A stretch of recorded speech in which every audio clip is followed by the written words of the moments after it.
He was born in 1828 and was forced to father about 249 children with different women. A breeding slave who had more than 200 children. He was picked by his slave master because he was strong, tall, powerful, and had excellent genetic traits. But that didn't stop him from fighting for his freedom, fighting for what he thought was right.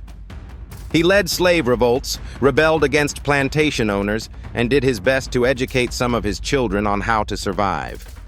This is the story of a legendary man who has seen it all. For 350 years, slavery was the core of Brazil's economy. About 40% of the 10 million enslaved Africans brought to the New World were taken to Brazil.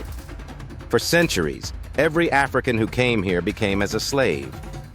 Slaves were so crucial to the economy that they did all the work, everything, while the white Brazilians did nothing.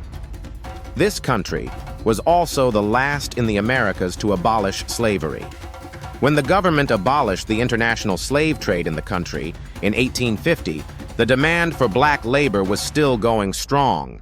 If enslaved women didn't bear enough children to replace old and dying workers, the Brazilian economy would have collapsed.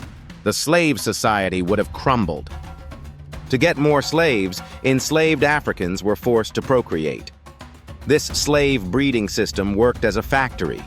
Enslaved Africans gave birth to more babies who would be born as slaves, so they could work on plantations or any job as free labor.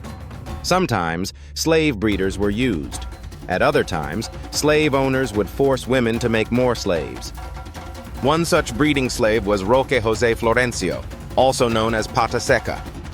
He was born in 1828 and was forced to father about 249 children with different women. This made him a direct ancestor to about 30% of the population of Santa Eudoxia, São Carlos.